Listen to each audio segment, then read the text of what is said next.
నమస్కారం దోస్తులు, welcome to my బతుకు బండి ఛానల్. ఇవాళ మాత్రం ఈ అప్డేట్ మీకు ఖచ్చితంగా చూడాల్సిందే. దీని మీద చాలా కుట్ర జరుగుతూ ఉన్నది. అయితే ఇన్నొద్దులు మనకు రైతు భరోసా మీద ఏం చెప్పారు, ఎకరానికి 15,000 రూపాయలు, 7,000 విడతల వరకు 7,500 రూపాయలు ఎకరానికి ఇస్తామని చెప్పారు. అయితే ఇప్పుడు ఏం చెప్తాం ప్రభుత్వం మనకు, ఈ సీజన్కు ఇప్పుడు ఈ సంక్రాంతి వచ్చింది, ఈ సీజన్ యాసంగి సీజన్ కూడా తో కలిపి 15,000 రూపాయలు వేయాలి కదా. 15,000 రూపాయలు వేయకుండా ఎకరానికి 6,000 రూపాయలు వేస్తే మంచిగా ఉండ అని డిసైడ్ చేస్తుందట. అంటే ఏ విధంగా వేస్తారా మీరు? అయితే ఎన్నికల మేనిఫెస్టో ఇచ్చింది ఒక రకంగా, ఇప్పుడు చెప్తుంది ఇవ్వబోతుంది ఇంకో రకంగా. అయితే దీని మీద చర్చ చేశారు. ఎట్లా అంటే, మన ఇన్కమ్ ట్యాక్స్ వాళ్ళు ఎవరైతే పెద్ద పెద్దలు ఉన్నారో భూస్వాములు, వాళ్ళ చేనుల పంట రైతు మనం కౌలు చేసే రైతులు కూలీలు వాళ్ళు కూడా పంట పండిస్తారు కదా, వాళ్ళకి ఎట్టి ఇవ్వాలి, వీళ్ళకు సాగు చేసే వారికి పట్టదారికి ఎట్లా ఇవ్వాలి, ఇవన్నీ వాళ్ళు డిసైడ్ చేసుకొని కూలీ రైతులకి ఇప్పుడు దెబ్బ పెడదాం చూస్తుర్రా, లేకపోతే సాగు చేసే వారికి దెబ్బ పెడదాం చూస్తుర్రా.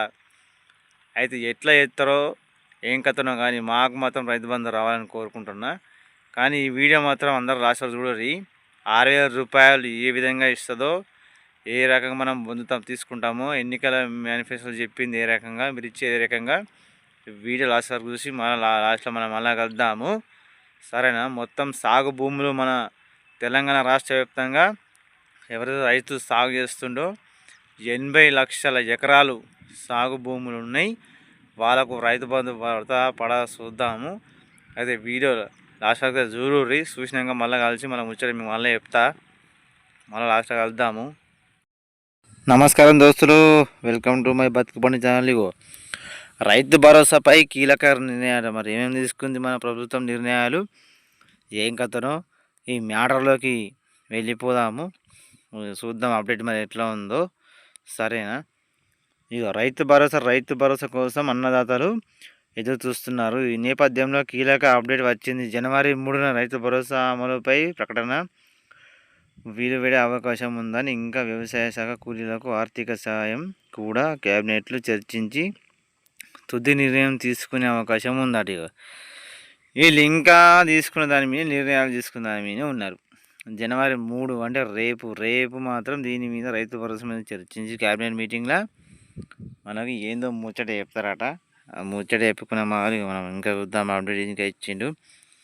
రైతు భరోసా అమలుకు వేగంగా అడుగులు పడుతున్నాయి. ఇప్పటికే ఈ పథకం అమలు విధి విధాలు రూపకల్పన కోసం ప్రభుత్వం సబ్ కమిటీ నియమించింది. ఈ కమిటీ పలుమార్లు భేటీ అయ్యి చర్చించింది, సలహాలు సూచనలు స్వీకరించింది, కానీ ఎలాంటి అధికార ప్రకటన చేయలేదు. దీనిపై జనవరి 3న జరగబోయే క్యాబినెట్ భేటీలు చర్చించే అవకాశం ఉందని, వీలైతే ఆ రోజే పథకం అమలుపై ప్రకటన చేసే ఛాన్స్ ఉంది. రేపే అమలు చేసే ఛాన్స్ ఉన్నట్టులో రైతు భరోసా మనకు ఖచ్చితంగా ఇయ్యరు సార్ మధ్యరా.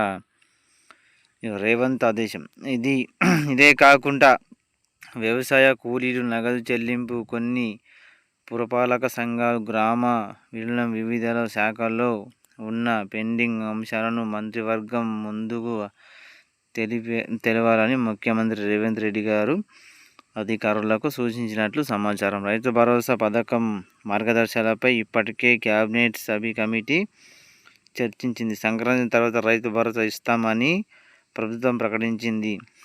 సుశీర్రావుల్లో దీని మీద మనకు ముఖ్యమంత్రి రేవంత్ రెడ్డి కూడా దీని మీద గట్టిగానే నిధి నిర్మాణం చేస్తారట.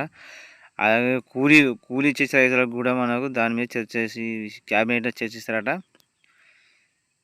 సాగు చేసే వారికి గతంలో మాదిరిగా కాకుండా పంట సాగు చేసే రైతులకు రైతు భరోసా ఇవ్వాలని ప్రభుత్వం నిర్ణయించింది. పంట సాగయ్యాక అధికారులు ధృవీకరించి చెల్లించే అవకాశము. ఏడాది 8 నెలల నుంచి ఏడాది కాలం పాటు ఒకే పంట సాగు చేసే వారికి 2 సార్లు రైతు భరోసా ఇవ్వాల్సిన అవసరం లేదని అభిప్రాయం. కేబినెట్ సబ్ కమిటీ వచ్చిన దీనిపై మంత్రివర్గ భేటీలో తుది నిర్ణయం తీసుకున్నట్లు తెలుస్తోంది. ఇవ్వాలా వద్దా? ఇన్కమ్ ట్యాక్స్ చెల్లిస్తున్న వారి భూముల్లో పంటలు సాగు చేస్తున్న వారికి రైతు భరోసా ఇవ్వాలా వద్దా? చర్చ కూడా జరుగుతుంది. ఆదాయ పన్ను చెల్లించే వారికి వీలైతే 350 కోట్ల వరకు భారం తగ్గుతుందని సబ్ కమిటీ అంచనా వేసింది. బీఆర్ఎస్ అధికారంలో ఉన్నప్పుడు ఎకరానికి ఒక సీజన్లో 5,000 రూపాయల చొప్పున రైతు భరోసా ఇచ్చారు. అయితే తాము 7,500 రూపాయల చొప్పున ఇస్తామని కాంగ్రెస్ హామీ ఇచ్చింది. మరి హామీ ఇచ్చింది సారు, హామీ ఇచ్చినట్టుగా మాకు రైతు భరోసా వేయాలి కదా. మరి ఇట్లా అయితే ఎట్లా? ఎవరైతే పంట సాగు చేసేవారికి అంటే ఇప్పుడు సాగు చేసేవారికే ఇయ్యరు. సాగితే మేము చెప్తున్నాం కదా రైతులు, జర మాకు కూడా ఇయ్యరు కదా. గది గిది అని మళ్ళీ ముచ్చట చెప్తారు. ఎకరానికి 6,000 రూపాయలు ఇప్పుడే 7,500 కాకుండా ఎకరానికి 6,000 ఇచ్చి దీన్ని అక్రమంగా 7,000 వరకు పెంచాలని ఆలోచన చేస్తున్నట్లు సమాచారం. అయితే ఈ రాష్ట్రంలో మొత్తం దాదాపు 80 లక్షల ఎకరాల రైతు భరోసా చెల్లాల్సి ఉంది. ప్రభుత్వం అంచనా మొత్తం వేస్తోంది. 6,000 చొప్పున చెల్లించిన 4,800 కోట్ల వరకు అవసరం అవుతుందని అధికారులు చెబుతున్నారు. క్యాబినెట్ భేటీ తర్వాతనే దీనిపై స్పష్టత వచ్చే అవకాశం ఉందట. సోసిరావుల్లో మన ప్రభుత్వం ఏం చెప్తుంది? మొన్నడాకనేమో 7,500 రూపాయలు ఇస్తామని మొన్నడాకనే ముచ్చడే చెప్పింది. సంక్రాంతి పండుగ ఎగరాకపోయి ఎదురు సుత్తిమి. సంక్రాంతి పండుగ రాగానే మారుతుంది. అదనంగా 6,000 రూపాయలు ఇప్పుడే ఇస్తే 6,000 రూపాయలు ఇస్తారట. ఇప్పుడు దీన్ని అక్రమంగా మెల్లగా పెంచుకుంటా 7,550 రూపాయలు 7,500లకు తీసుకెళ్తారట. ఇది ఎక్కడ న్యాయముల్లో? మొన్న ఎన్నికల మేనిఫెస్టోలో ఇచ్చిన హామీ ప్రకారమే ఇవ్వాలి కానీ మళ్ళీ 6,000కి ఇచ్చుడేంది? మేనిఫెస్టో ఏంది? మాకు అర్థమవుతుంది సారో. చూసిర్రా ఊళ్ళో అప్డేట్ ఎట్లుంది? నేను చెప్పింది అక్షరాల నిజము. మనకు 7,500 రూపాయలు రావట. 6,000 రూపాయలు మనం రైతు భరోసా పొందుతామట. అది కూడా 7,000 రూపాయలు అదనంగా దాని మీద దీనంగా వచ్చేసరికి మరోసారిగా మరి లేకపోతే ఇంకా 2 సంవత్సరాలుగా ఎప్పటికో 7,500 పెంచి మనకు ఇస్తారట. ఇంకా 1,500 రూపాయలు మనకి ఎప్పుడు పెంచాలి ప్రభుత్వం? ఎప్పుడు ఇవ్వాలి? ఈ 7,000 ఇచ్చానికి ఈ ప్రభుత్వం వచ్చి సంవత్సరం ఇప్పటికీ దిక్కు లేదు. ఇగో ఈ రైతు భరోసా మీద మనం ఆశ పెట్టుకొని మొన్నదాకా దున్నిపోయాలి. నేను సేడు దగ్గర అప్పు తెచ్చి దున్నిపించిన. ఈ సంక్రాంతి రైతు భరోసా ఎత్తి చేతికి కట్టిద్దామని ఇప్పటికి కూడా మళ్ళీ 6,000 అంటారు. ఇక మనకు వచ్చేదేందో పోయేదేందో నాకైతే ఇక మనసు బాగా అవుతుంది. ఇక మన క్యాబినెట్లో భేటీ చర్చ చేసి ఏం మనకు నిర్ణయిస్తారో ఈ మాత్రం జర సారు 7,500 రూపాయలు పక్క మాకు రైతు బంధు వేయాలి. మీరు ఎన్నికల మేనిఫెస్టోలో అయితే వినోద్దులు చెప్పుకుంటా చేసినాయి ప్రతి ఒక్కటి హామీ ఇచ్చినాయి. 2 లక్షల రుణమాఫీ కానీ, బస్ లేడీస్కు ఫ్రీ బస్ కానీ, గ్యాస్ సిలిండర్ దాని మీద కానీ, కరెంటు బిల్లులపై మీద కానీ అన్నిటి మీద హామీలు ఇచ్చినట్టుగానే నెరవేర్చుకొచ్చారు.